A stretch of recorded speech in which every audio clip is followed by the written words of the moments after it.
कक्षा 12वीं के सभी छात्र ध्यान दें। आज की इस क्लास में भूगोल के लिए कुछ इम्पोर्टेंट प्रश्नों को हम कंप्लीट करेंगे, जो आपको त्रैमासिक परीक्षा में अच्छे अंक दिलवाने में काफ़ी मदद करने वाले हैं। तो बिना किसी देरी के हम हमारे पहले प्रश्न को समझ लेते हैं। तो ये सही विकल्प चुनिए। तो निम्नलिखित में से कौन-सा एक भौगोलिक सूचना का स्रोत नहीं है? तो चंद्रमा में चट्टानों पदार्थों के नमूने। ये क्या है? एक भौगोलिक सूचना का स्रोत नहीं है। दूसरा है एशिया महाद्वीप में सबसे अधिक जनसंख्या वाला देश है, तो कौन सा देश है? चीन इसका आंसर रहेगा। तीसरा प्रश्न है निम्न में से कौन सी क्रियाएं प्राथमिक क्रिया नहीं है? तो इसका आंसर आएगा आपका संचार। चौथा है निम्न में से कौन सी रोपण फसल नहीं है? तो जो गेहूं है वो क्या है? हमारी रोपण फसल नहीं है, यानी कि इसको हम हाथों से नहीं बोते हैं, इसको ट्रैक्टर या बैलों के द्वारा बोया जाता है, और जिसको हम अपने हाथों से बोते हैं उसे हम बोलते हैं रोपण फसल। पांचवा है भारत में नागरिक बस्ती के लिए कम से कम कितनी जनसंख्या होनी चाहिए? तो 5000 जनसंख्या होनी चाहिए। तो स्क्रीनशॉट लीजिए आप यहाँ से। आपका स्क्रीनशॉट हो गया होगा, तो चलिए रिक्त स्थानों को समझ लेते हैं। तो रिक्त स्थानों की पूर्ति कीजिए। पहला है रेडजल एक रेडेस भूगोल। यहाँ पे वेत्ता आएगा आपका, भूगोल वेत्ता थे, तो कौन से थे ये? जर्मनी के भूगोल वेत्ता थे रेडजल। दूसरा है लोगों की संख्या और भूमि के बीच अनुपात को रेडिस कहते हैं, तो क्या बोला जाता है? जनसंख्या घनत्व बोला जाता है।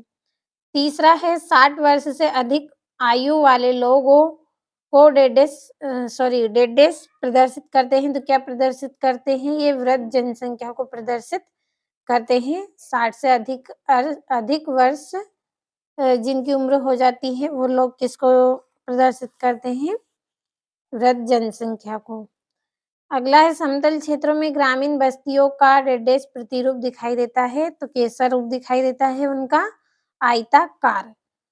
पांचवा है जन्म दर तथा मृत्यु दर के अंतर को डेडेस की वृद्धि दर कहते हैं, तो जनसंख्या वृद्धि दर कहते हैं। जन्म दर और मृत्यु दर का जो अंतर होता है उसे जनसंख्या वृद्धि दर कहते हैं।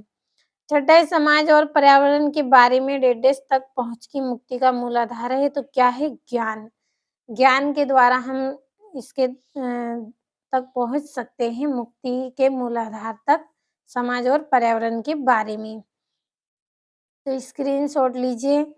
अगला प्रश्न में आपकी जोड़ी है, तो उनका भी आप अच्छे से स्क्रीनशॉट लीजिए। फिर हम अगला जो हमारा प्रश्न है उसको पढ़ेंगे।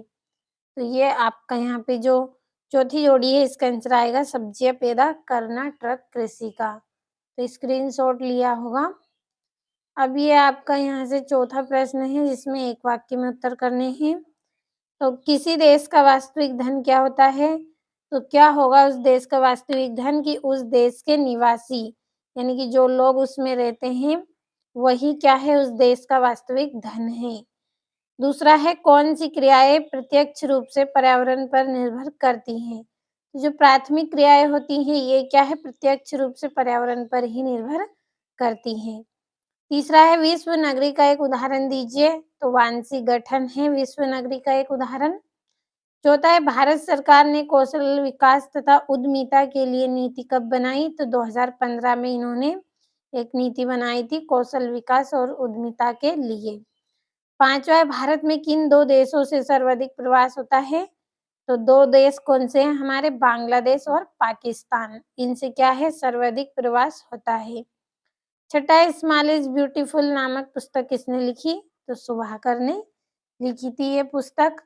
तो कंप्लीट करें अच्छे से। मैंने आपको यहाँ पे समझाने का प्रयास भी किया है प्रश्नों को, तो कंप्लीट अच्छे से आप कर लें। अब हमारा पांचवा प्रश्न क्या है उसको भी हम पढ़ लेते हैं।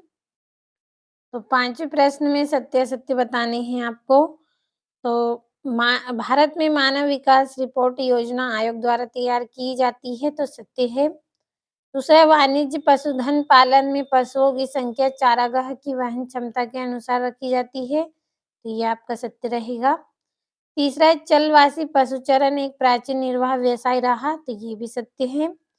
चौथा है एशिया महाद्वीप में लिंग अनुपात सामान्यतः कम है, तो सत्य रहेगा। 5 है मरुस्थलों की विषम जलवायु मानव बसाव के लिए सुविधाजनक होती है, तो ये असत्य। छठा है 15वीं शताब्दी के अंत में यूरोप के देशों ने अन्वेषणों के प्रयास शुरू किए, तो सत्य।